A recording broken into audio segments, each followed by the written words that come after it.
Praise the lord. Vijayawada పట్టణ పరిసర ప్రాంత ప్రజలందరికీ గొప్ప శుభవార్త. పాల్ పృథ్వీ మినిస్ట్రీస్ వారి నిర్వహణలో ప్రతి నెల మొదటి మంగళవారం ఉదయం 9 గంటలకు పరిశుద్ధాత్మ తైలాభిషేక స్వస్థత ఆరాధన జరుగుతున్న సంగతి మీ అందరికీ తెలుసు. ఆగస్టు 5వ తేదీ ఉదయం 9 గంటలకు ఈ ఆరాధన ప్రారంభమవుతుంది. గత కాలంలో మేరీషల్లా ఇండోర్ స్టేడియంలో జరిగే ఈ ఆరాధన కొన్ని అనివార్య కారణాల వలన కందుకూరి కళ్యాణ మండపానికి మార్చడం జరిగింది.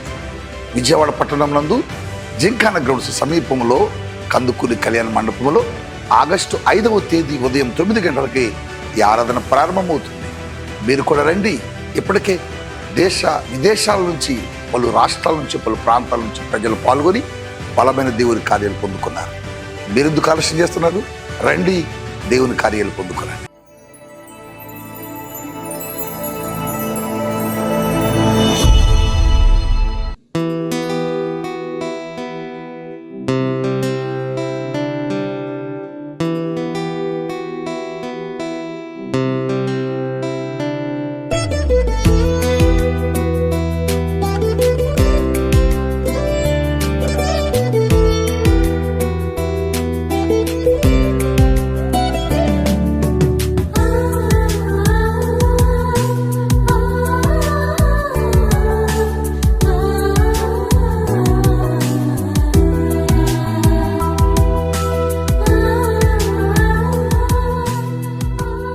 Praise the lord. యేసుతో ప్రతిదినం అనే ఆధ్యాత్మిక కార్యక్రమానికి మిమ్మల్ని ప్రేమతో ఆహ్వానిస్తూ మీ అందరికీ నా హృదయపూర్వక వందనాలు తెలియజేస్తున్నాను. ప్రియ దేవుని పిల్లలారా, బాగున్నారు కదా? లేవగానే యేసుకి థ్యాంక్స్ చెప్పారు కదా?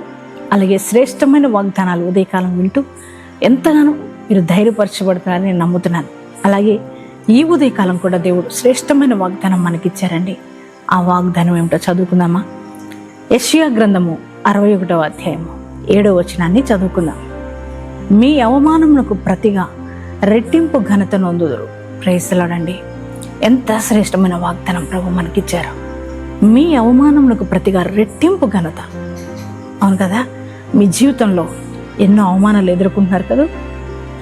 ఆర్థికపరమైన ఇబ్బందులను బట్టి, సరైన జీతం లేక, అలాగే ఉద్యోగాలు లేక, అలాగే సరైన స్టేటస్ లేక, మీ బంధువుల మధ్య వెళ్ళినప్పుడు ఒకవేళ మిమ్మల్ని అవమానపరుస్తున్నారేమో, అలాగే బిడ్డలు లేరని అందరూ నిన్ను అవమానపరుస్తున్నారేమో, ఇంకా వివాహం కాలేదని మిమ్మల్ని అవమానపరుస్తున్నారేమో, అలాగే మీకు ఏమీ లేదు, నీకు ఏ అర్హత లేదు, నీకు ఏ టాలెంట్ లేదని అందరు నిన్ను అవమానపరుస్తున్నారా?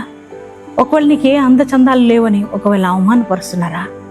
ఎటువంటి అవమానాలు ఎదుర్కొంటున్నావు నాన్న నీ జీవితంలో? ప్రతిరోజు అవమానాలను ఎదుర్కొంటూ ఒకవేళ చాలా బాధపడుతున్నావేమో. నువ్వు చేస్తున్న ఉద్యోగాల దగ్గర మీ స్టాఫ్, అలాగే మీ కోలీగ్స్ అందరూ కూడా ఒకవేళ నేను అవమానపరుస్తున్నారేమో. నీ సరైన టాలెంట్ లేదని అంటున్నారా? అలాగే నీకేం రాదు అని అంటున్నారా? ఒకవేళ నీకేం తెలియదు అని ఒకవేళ నీ కుటుంబంలో అందరూ కూడా అవమానపరుస్తున్నారా? ఒకవేళ నీ జీవితంలో అంత శూన్యత ఉందేమో, ఈరోజు గుండెంత భారంతో ఉన్నావా? ప్రియ సహోదరి, సహోదరుడా, అనేక అవమానాలు ఎదుర్కొంటూ కృంగిపోయిన స్థితిలో ఉన్నావేమో. చూడు, నీలాగనే ఆ రోజు మరి దావీదును కూడా వారి సొంత అన్నలే అవమానపరిచారు కదా. ఏమి లేదని, అంటే ఆయనకి విద్యలు లేవని, అలాగే వాళ్ళ అన్నలందరూ కూడా సైన్యంలో ఉన్నారు, తను గొర్రెల కాపరిగానే ఉన్నాడని అందరూ కూడా అన్నలు అవమానపరిచారు కదా. వాళ్ళ అన్న అయితే చిన్న మందర అనేది అన్నాడు కదా. ఎంతగానో అవమానపరిచారు, ఎంత తక్కువ చూశారు, ఎంతగానో తృణీకారం పొందుకున్నాడు దావీదు. దేవుని బిడ్డలారా, చూడు, అటువంటి దావీదును దేవుడు ఆశీర్వదించాడు, అటువంటి దావీదును దేవుడు ఘనపరిచాడు.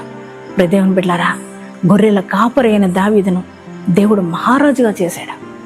ఏ ఒక అన్నదమ్ములైతే తన అవమానపరిచారో వారి మధ్య దేవుడు గొప్ప రాజుగా చేశాడు, గొప్ప ఘనతనిచ్చాడు. అదే దేవుడు ఈ ఉదయకాలం నీతో కూడా మాట్లాడుతున్నారు. నీ బంధువులు అవమానపరుస్తున్నారు కదా, నీ స్నేహితులు అవమానపరుస్తున్నారు కదా, నీ తోబుట్టులు అవమానపరుస్తున్నారు కదా, అలాగే నీ ఇరుగు పొరుగు వారు కావచ్చు, నీ స్టాఫ్ కావచ్చు, అలాగే నువ్వు ఎక్కడున్నా అందరూ నిన్ను అవమానపరుస్తున్నారేమో, నీ దేవుడు నీతో మాట్లాడుతున్నాడు. నీ అవమానాలన్నీ కొట్టివేసి నీకు ఘనతను ఇవ్వబోతున్నాడు. నీ జీవితాన్ని ఆశీర్వదించబడుతున్నాడు. ఎక్కడ అవమానపరచబడ్డావో అక్కడే ఘనతను అందుకోబోతున్నావు. ఈ వాగ్దానం బట్టి ధైర్యం తెచ్చుకుంటావా? ఎంత శ్రేష్టమైన వాగ్దానం ఇచ్చిన యేసయ్యకి థ్యాంక్స్ చెప్తావా? నీ పరిస్థితులు మారబోతున్నాయి. నీ అవమానం కొట్టివేయబడుతుంది. నీకు ఘనత రాబోతుంది. సంతోషిస్తున్నావా? ఈ వాగ్దానం బట్టి దేవుని స్తుతిస్తావా? యేసయ్యకి థ్యాంక్స్ చెప్పి, యేసయ్య ఇంత శ్రేష్టమైన వాగ్దానం నాకు ఇచ్చినందుకు నీకు వందనాలు యేసయ్యని యేసయ్యకి థ్యాంక్స్ చెప్పండి. ఎంతమంది ఈ వాగ్దానం రిసీవ్ చేసుకున్నారో మీ అందరి జీవితాల్లో ఈ వాగ్దానం నెరవేర్చబడును గాక. ప్రార్థన చేసుకుందామా? Thank you father. పరిశుద్ధుడ మహోన్నతులకు దేవానికి వందనాలు. ఎంతో శ్రేష్టమైన వాగ్దానాన్ని మీరు మాకిచ్చి మమ్మల్ని ఎంతగానో బలపరిచినందుకు వందనాలయ్యా. అయ్యా, మీ అవమానానికి ప్రతిగా రెట్టింపు ఘనతనిస్తున్నాను. అవునయ్యా, మా అవమానానికి ప్రతిగా రెట్టింపు ఘనతనిచ్చే దేవుడివి అయ్యా. ఇదిగో తండ్రి, ఈ వాగ్దానం వింటున్న చూస్తున్న బిడ్డల యొక్క జీవితాలు వారు ఎటువంటి అవమానాలు ఎదుర్కొంటున్నారో ప్రభా, వారిని మీరు జ్ఞాపకం చేసుకోండి. వారిని మీరు ఆశీర్వదించండి ప్రభా. ఇదిగో తండ్రి నాయన, వారి జీవితంలో ఉన్న ప్రతి అవమానాన్ని తొలగించండి. వారికి రెట్టింపు ఘనత దయచేయండి. ఎక్కడ అవమానపరచబడుతున్నారు అక్కడ ఘనత వారికి వచ్చును కాక.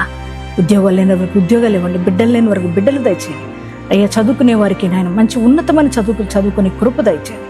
అలాగే గృహాలు లేని వారికి సొంత గృహాలు లేని వారికి సొంత గృహాలు దయచేయండి.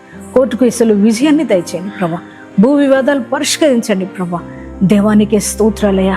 అనాథులను బిడ్డలను ఆదుకోండి ప్రభానికి స్తోత్రాలయ్య. దిక్కులేని వారికి ఆశ్చర్యంగా నిలబడండి తండ్రి, నీకు వందనాలు. డిఎస్సి రాస్తున్నారు బిడ్డలు, ఎదుగో తండ్రి అందరికీ మంచి ఉద్యోగాలు బిడ్డలకి దయచేయమని ప్రార్థిస్తున్నాను ప్రభా. నీ కృప నీ క్షేమం పిల్లలకి దయచేయమని అడుగుతున్నాను. అలాగే ఈరోజు మ్యారేజ్ డేస్ బర్త్డేస్ చేసుకున్న ప్రతి ఒక్కరిని దీవించి ఆశీర్వదించమని యేసు నామములో ప్రార్థిస్తున్నాం తండ్రి, ఆమేన్. Praise the Lord. Hyderabad, Secunderabad జంట నగర దేవుని ప్రజలకు నా హృదయపూర్వక వందనాలు తెలియజేస్తున్నాను. పాల్ పృథ్వీ మినిస్ట్రీస్ వారు నిర్వహించు పరిశుద్ధాత్మ తైలాభిషేక మహోత్సవం మరి సికింద్రాబాద్లో ఉన్న YMCA ఫంక్షన్ హాల్లో ప్రతి నెల జరగటం మీరందరూ కూడా తెలుసుకొని ఉన్నారు. మరి ఈ నెల అనగా ఆగస్టు 9వ తారీఖు ఉదయకాలం 9 గంటలకు సికింద్రాబాద్లో ఉన్న YMCA ఫంక్షన్ హాల్లో పరిశుద్ధాత్మ తైలాభిషేక మహోత్సవం జరగబోతుంది.